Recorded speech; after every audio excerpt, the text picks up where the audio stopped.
आज 19 दिसंबर है। 19, 20 और 21 दिसंबर को कैसा मौसम रहेगा, हम इसकी बात बेसिकली करेंगे इस वीडियो में। लेकिन दोस्तों, उससे ज़्यादा इम्पॉर्टेंट बात ये करना है आपसे कि इस साल के आखिर में, यानी दिसंबर के आखिरी दिनों में भारत के कई राज्यों की शिकायतें दूर होंगी और बारिश बर्फबारी उत्तर भारत के पहाड़ों पर, यहाँ तक कि उत्तर भारत के मैदानी इलाकों में भी बारिश देखने को मिलेगी। एक झलक मैं आपको दिखाना चाहता हूँ, जो क्लाउड प्रोजेक्शन है उस दौरान किस तरह से क्लाउड बनेंगे और किस दिशा में मूव करेंगे, उनका इम्पैक्ट कैसे रहेगा। 24 दिसंबर से इन बादलों का असर उत्तर भारत के पर्वतीय इलाकों पर पड़ना शुरू होगा और धीरे धीरे ये बादल बढ़ते जाएंगे। आप देख सकते हैं कैस्पियन सी से इससे पहले जो बादल बन रहे थे वो काफ़ी ऊपर की रास्ते से आगे निकल रहे थे, लेकिन अब इनका जो रास्ता है, इनका जो रुख है, वो भारत के तरफ होकर के आगे ये बादल बढ़ेंगे। तो ऐसे में 24 दिसंबर से ही बादल बढ़ने लगेंगे। आप देख सकते हैं पंजाब, हरियाणा, दिल्ली, वेस्ट यूपी के ऊपर, उत्तराखंड के ऊपर तमाम जगहों पर बादल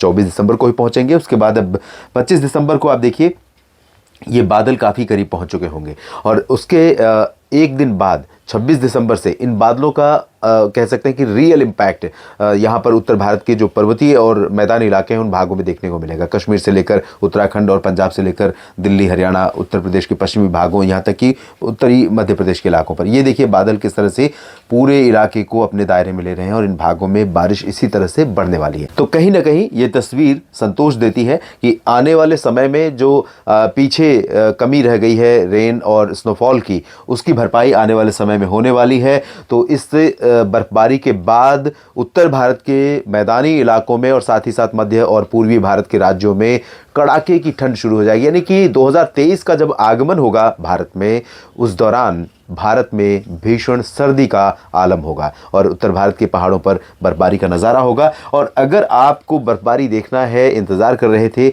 तो 25 दिसंबर के बाद और 1-2 जनवरी तक आप उत्तर भारत के पहाड़ों का प्लान बना सकते हैं, अपनी बुकिंग कर सकते हैं। लेकिन ये भी ध्यान रखना होगा कि उस दौरान रश बहुत ज़्यादा होगी क्योंकि फेस्टिवल सीज़न रहेगा और ऐसे में कई बार सड़कों पर लंबा जाम और एक तरफ बर्फबारी, दूसरी तरफ इतनी ज़्यादा संख्या में सैलानियों का पहाड़ों पर पहुंचना, ये सभी कारण होंगे जब उत्तर भारत के पर्वतीय राज्यों में, चाहे आप पहलगाम, गुलमर्ग, काजीगुंड की बात करें, श्रीनगर की बात करें, या शिमला, मनाली, कुल्लू और चंबा की बात करें, या नैनीताल और मसूरी की बात करें उत्तराखंड में। तो इन सभी क्षेत्रों में अगर आप जाएंगे तो उस दौरान आपको बहुत ज़्यादा रश का सामना करना पड़ेगा, ट्रैफिक बहुत ज़्यादा हो सकता है और बर्फबारी के चलते कई बार सड़कें बंद हो जाती हैं, इसकी भी चुनौती रहती है। तो इन चुनौतियों से मुकाबला करने की हिम्मत है और डर नहीं लगता आपको, तो निश्चित रूप से बर्फबारी देखने के लिए आप निकल सकते हैं। बात करें अगले 3 दिनों के दौरान संपूर्ण भारत में मौसम की संभावनाओं की, तो यहाँ पर साउथ इंडिया में आप देख सकते हैं लो प्रेशर सिस्टम के बढ़ते प्रभाव, यानी उसके आगे और बढ़ने के चलते साउथ पेनिनसुलर रीजन पर आंध्र प्रदेश, तमिलनाडु, पुदुचेरी, केरल और कर्नाटक के आंतरिक इलाकों पर बादल बढ़ जाएंगे और कुछ इलाकों में यहाँ पर बारिश होने की संभावना भी रहेगी। नेल्लोर से लेकर, प्रकाशम से नेल्लोर तक और श्रीहरिकोटा से लेकर चेन्नई और इसके साथ पुदुचेरी से लेकर कन्याकुमारी के बीच में तटीय इलाकों में कुछ स्थानों पर हल्की से मध्यम बौछारें गिर सकती हैं। इंटीरियर पोर्शन की बात करेंगे तो यहाँ पर तमिलनाडु के इंटीरियर इलाकों में, केरल और दक्षिणी आंतरिक कर्नाटक इंक्लूडिंग बेंगलोर, यहाँ पर बहुत लाइट रेन होने की संभावना रहेगी। तेलंगाना की बात जहाँ तक है तो तेलंगाना में फिलहाल अभी जिस तरह की कंडीशन है वो है उत्तरी हवाओं की। तो उत्तरी हवाएं यहाँ पर चल रही हैं धीरे धीरे और ये हवाएं यहाँ तापमान गिराएंगी हैदराबाद और खम्मम समेत तमाम शहरों में, लेकिन बहुत ज़्यादा ड्रॉप टेम्परेचर में देखने को नहीं मिलेगा। बात अगर करें मध्य भारत के क्षेत्रों की तो उड़ीसा, छत्तीसगढ़ और मध्य प्रदेश, महाराष्ट्र, गुजरात, ये जो रीजन है इन भागों में सभी जगहों पर हवाओं का रुख बदल गया है। पहले से ही मध्य प्रदेश और छत्तीसगढ़, उड़ीसा के ऊपर हवाएं उत्तर दिशा की चल रही थी, लेकिन महाराष्ट्र के कुछ इलाके और गुजरात के ज़्यादातर हिस्सों पर अरब सागर से हवाएं पहुंच रही थी। लेकिन अब आप देख सकते हैं कि पूरा का पूरा एंटायर जो सेंट्रल इंडिया का रीजन है, इन सभी भागों पर उत्तर दिशा की हवाओं का इम्पैक्ट शुरू हो गया है। तो यहाँ अहमदाबाद, सूरत, वलसाड़, नवसारी से लेकर गुजरात के सौराष्ट्र तक के हिस्सों पर लगातार जो हवाएं हैं वो उत्तर दिशा की रहेंगी और इसके चलते यहाँ पर टेम्परेचर में और गिरावट होने की संभावना रहेगी। और गिरावट इन द सेंस कि पहले एबव नॉर्मल थे मिनिमम और मैक्सिमम, अब यहाँ पर नॉर्मल के करीब पहुँच जाएंगे। और जबकि बात हम करें अगर मध्य प्रदेश के क्षेत्रों की या महाराष्ट्र की, तो मुंबई, पालघर, दहानू और नंदुरबार, धुले, नासिक, जलगांव से लेकर पुणे के बीच में भी जो हवाएं थी पहले अरेबियन सी की थी, लेकिन अब लोअर लेवल पर हवाएं चल रही हैं उत्तर दिशा की, तो यहाँ पर भी टेम्परेचर गिरेगा। तो मुंबई में भी नॉर्मल के करीब पहुंच जाएगा मौसम थोड़ा सा ठंडा हो जाएगा। साथ ही साथ नागपुर समेत अकोला, वर्धा, यवतमाल, नांदेड़ और जालना, बीड़, इन सभी भागों से लेकर नीचे चलें तो जालना और आसपास के इलाकों में, इन भागों में भी तापमान में गिरावट हो सकती है। इसके साथ यहाँ पर पूर्वी भारत के क्षेत्रों में अगर हम देखें तो झारखंड, पश्चिम बंगाल और बिहार के राज्यों में भी पश्चिमी दिशा की हवाएं चलेंगी और ये हवाएं लगातार चल रही है, कंसिस्टेंसी है, जिस वजह से यहाँ पर टेम्परेचर का जो गिरावट का क्रम है वो लगातार बना हुआ है।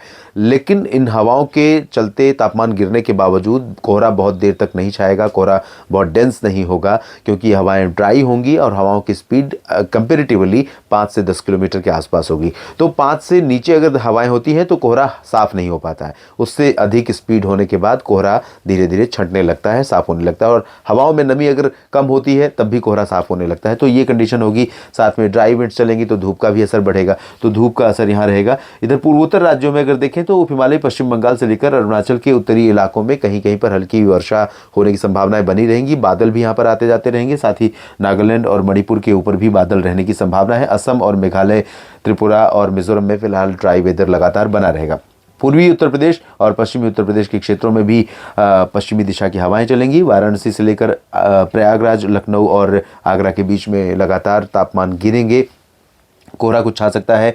और साथ ही राजस्थान और पंजाब, हरियाणा के क्षेत्रों में भी तापमान में गिरावट होने की संभावनाएं दिखाई दे रही हैं। दिल्ली, एनसीआर समेत आसपास के शहरों में, गुरुग्राम, फरीदाबाद और मेरठ तक तापमान में अच्छी खासी गिरावट हो सकती है। और मौसम जो वीक का पहला दिन होगा, नया सप्ताह शुरू हो रहा है, सोमवार है आज, तो आज तापमान यहाँ पर कई जगहों पर गिरेंगे और इसकी वजह से मौसम काफ़ी ठंडा हो जाएगा। तो थोड़ा सा सतर्क रहिए, क्योंकि बदलता हुआ मौसम काफ़ी प्रभावित करता है, काफ़ी डिस्टर्ब करता है, जिससे मैं भी प्रभावित हुआ हूँ। और आपने देखा होगा कि लगातार मुझे खांसी की शिकायत रही है। इसके अलावा पर्वतीय इलाकों की स्थिति में कोई ज़्यादा चेंज नहीं है। उत्तराखंड से लेकर हिमाचल और जम्मू कश्मीर के बीच में, श्रीनगर, गुलमर्ग, काजीगुंड, पहलगाम की बात करें, या कुल्लू मनाली और शिमला समेत धर्मशाला, चंपावत हिमाचल में, और उत्तराखंड में बात करें कि देहरादून से लेकर ऋषिकेश, मसूरी, नैनीताल, और उत्तर में उत्तरकाशी, चमोली, गंगोत्री, यमुनोत्री, केदारनाथ, इन सभी भागों में ड्राई वेदर रहेगा। बर्फबारी, बारिश की उम्मीदें नहीं है आज, और यहाँ कुछ इलाकों में उत्तरी जगहों पर बादल बन सकते हैं। गिलगित बाल्तिस्तान, मुजफ्फराबाद से लेकर लद्दाख के बीच में भी बादल छाने की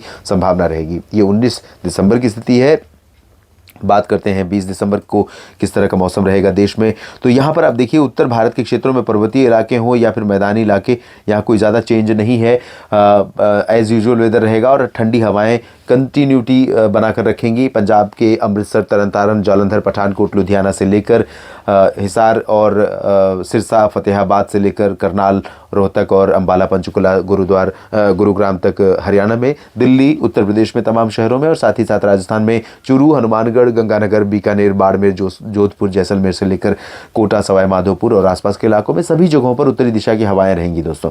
तो यहाँ उत्तर प्रदेश में भी इन हवाओं के चलते तापमान में थोड़ी गिरावट हो सकती है और ज़्यादा चेंज नहीं रहेगा। बिहार, झारखंड, पश्चिम बंगाल, छत्तीसगढ़, उड़ीसा, मध्य प्रदेश, महाराष्ट्र, गुजरात में भी तापमान में कोई चेंज नहीं है। हालांकि महाराष्ट्र में आप देखिए तो यहाँ से छत्तीसगढ़ और उड़ीसा के दक्षिणी हिस्सों से लेकर हवाओं का रुख थोड़ा चेंज हो रहा है।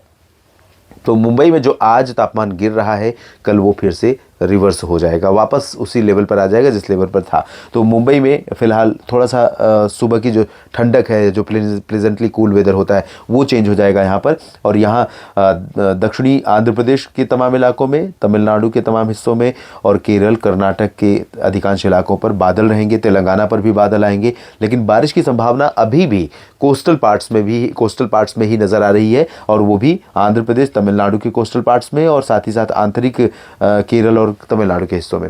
ज़्यादा तेज़ इसका इम्पैक्ट नहीं बढ़ रहा है, लेकिन काफ़ी कंसिस्टेंसी है इस वेदर सिस्टम में, और इसका इम्पैक्ट निश्चित रूप से पड़ने वाला है। और अब बात कर लेते हैं 21 दिसंबर की।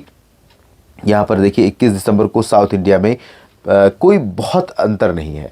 जिस तरह से आज आपने देखा था, आज के लिए देखा था, लगभग वैसा ही प्रोजेक्शन परसों के लिए है। तो यहाँ लेकिन एक चेंज यहाँ पर माइनर सा है कि चेन्नई से पंबन और श्रीलंका का जो सटा हुआ रीजन है, इन भागों के बीच में कई जगहों पर मॉडरेट टू हैवी रेन हो सकती है, और इंटीरियर पोर्शन में बहुत लाइट रेन के चांसेस रहेंगे। बाकी केरल में थोड़ा सा बारिश बढ़ जाएगी कल के मुकाबले परसों, और आंतरिक कर्नाटक में थोड़ी सी बारिश बढ़ जाएगी, यानी बेंगलुरु और आसपास के शहरों में। आंध्र प्रदेश और तेलंगाना के बाकी हिस्सों में कोई ज़्यादा चेंज नहीं है। सेंट्रल इंडिया में बहुत बहुत मेजर बदलाव नहीं होगा, लेकिन महाराष्ट्र के कुछ इलाके, खासतौर पर कोंकण, गोवा, मध्य महाराष्ट्र, थोड़ा सा डिफरेंस देखेंगे हवाओं में।